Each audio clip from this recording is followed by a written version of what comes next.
সকাল বন্ধুরা, কেমন আছো তোমরা সবাই? আশা করি ভালো আছো, সুস্থ আছো। আমিও এখন অনেকটাই ভালো রয়েছি। তো এখন ঘড়ির কাঁটায় বাজে সকাল 7:30। তোমার দাদাভাই আরও কাজে চলে গেছে। এখন থেকে তোমাদের সবাইকে সাথে নিয়ে আমার নতুন একটা ব্লগে শুরু করা যাক। তোমাদের দাদাভাই কাজে চলে যাওয়ার পরেই আমি বাড়ির সমস্ত কাজকর্ম করি, কারণ সকালে ওকে রেডি করে দিতে হয়, তো এগুলো আর হয় না। তো বন্ধুরা, বর্ষাকাল তো চলেই এসেছে, আর এই বৃষ্টিতে যারা আমার মতো রয়েছো তারা একটু সাবধানে থেকো। আমার মতো কেউ ভুল করো না। দেখো, আমি আমার একটু ভুলের জন্য আমার কিভাবে শরীর খারাপটা হয়েছিল। আমি তো বাইরের কোনো ওষুধ খেতে পারিনি, আর আমার মতো যারা গর্ভবতী তারা এখন বাইরের কোনো কেনা ওষুধও খেতে পারবে না।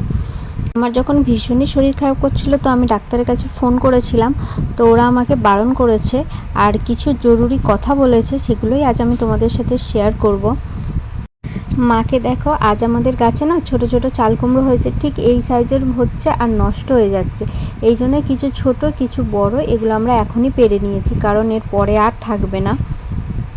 আজকে এই চাল কুমড়ো আর চিংড়ি মাছ দিয়েই ঘন্ট হবে। দেখো কতগুলো চাল কুমড়ো হয়েছে। ঠিক এরকম মাঝারি সাইজেরগুলোই খেতে ভালো লাগে, আর দানা হয়ে গেলে অতটা ভালো লাগে না, ঠিক অনেকটা লাউয়ের মতো।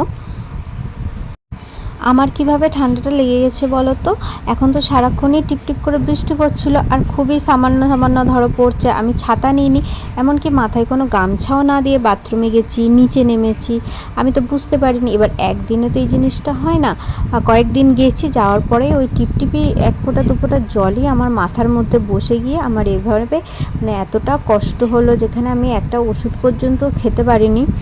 আর এই অবস্থায় তো ডাক্তারের সাথে পরামর্শ না নিয়ে কোনো ওষুধই খাওয়া উচিত নয়। আমি তাও একটা দিন দেখেছিলাম, ওই দিনটা যে যদি না সারে তাহলে আমাকে ইমিডিয়েটলি ডাক্তারের কাছে যেতেই হবে। এই কাঁঠালটা না আমাদের গাছের। আমি কাঁঠাল খুব একটা পছন্দ করি না, কিন্তু নিজেদের গাছের বলে জানি না, কিন্তু খুব ভালো খেতে। তারপর তোমার দাদাভাইয়েরও কয়েকটা জামা কাপড় ছিল, আর এতটাই নোংরা ছিল যে কাঠের কষ লেগে গিয়েছিল। গরম জল করে এগুলো ভিজিয়ে দিয়েছিলাম। এখন আমি ভিজিয়েই রেখে দিই, মা নতবা কখনো ও কাজে থেকে এসে ধুয়ে দেয়। আর এখন তো বাইরে জামা কাপড় মিলতে পারছি না, ঘরেতে মেলতে হচ্ছে। সে কারণে হয়তো জামার নাইটির গলাগুলো হয়তো সেভাবে শুকনো হয় না কিনা জানি না, হয়তো এভাবে পরেও আমার ঠান্ডা লেগেছে।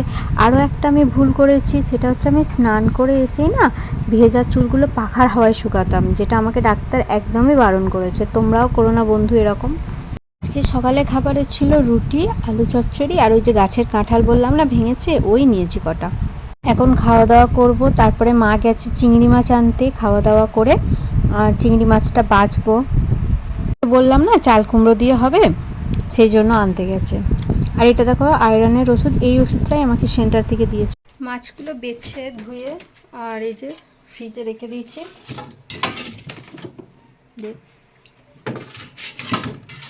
ফ্রিজে থাক মাছগুলো বেছে।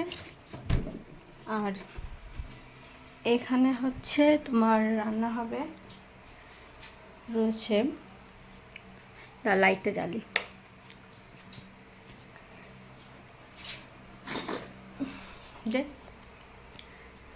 তোমার কাঁঠালের দানার কাঁঠালের বীজ দিয়ে, আর এই যে এই রান্নাটা হবে।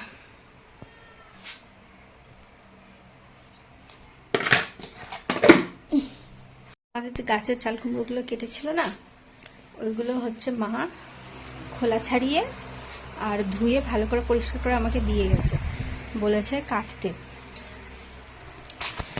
এই যে এখানে রয়েছে,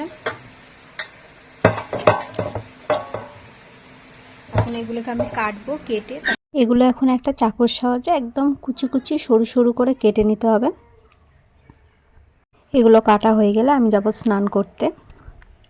প্রেগনেন্সিতে যদি জ্বর আসে একমাত্র প্যারাসিটামলই খাওয়া যায়, কিন্তু সেটাও ডাক্তারকে জিজ্ঞাসা করে, ডাক্তারের পরামর্শ নিয়ে তোমার কতটা জ্বর রয়েছে, কি পর্যায়ে তুমি রয়েছো সেই হিসাবে। আর যদি গলা ব্যথা হয় তাহলে সেক্ষেত্রে মুখে একটা লবঙ্গ বা আদা কুচি গলার মধ্যে রাখলে গলায় অনেক আরাম পাওয়া যায়।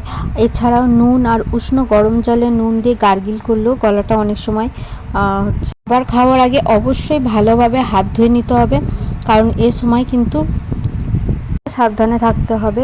আর রাতে শোয়ার সময় অবশ্যই মশারি খাটিয়ে শুতে হবে, কারণ এই সময় ডেঙ্গু ম্যালেরিয়া থেকেও আমাদেরকে সাবধানে থাকতে হবে। আর এই বর্ষাকালে অনেক সময় সাপ খোপ হচ্ছে ঘরের মধ্যে ওরা আশ্রয় নিতে চলে আসে, সেদিক থেকেও আমাদের খেয়াল রাখতে হবে। আর এই সময় স্লিপ জায়গা আমাদেরকে এড়িয়ে চলতে হবে, চেষ্টা করতে হবে ভালো জায়গা দিয়ে হাঁটার, আর বাইরে কম বেরোনো। তোমার দাদাভাইয়ের হচ্ছে সন্ধে হয়ে গেছে, কার সাথে এই যে এখন স্নান করছে, তারপরে ওকে চা দিলাম। আমি এতক্ষণ যে যে সাবধানতার কথা বললাম আমি কিন্তু একটাও মেনে চলিনি, আমি জানতাম না, সেই জন্যই আমার শরীরটা খারাপ করেছিল। তোমরাও সবাই মেনে চলো। আর এখন এই তো তোমার দাদাভাইয়ের কাজ সারা হলে খাওয়া দাওয়া করে শুয়ে পড়বো।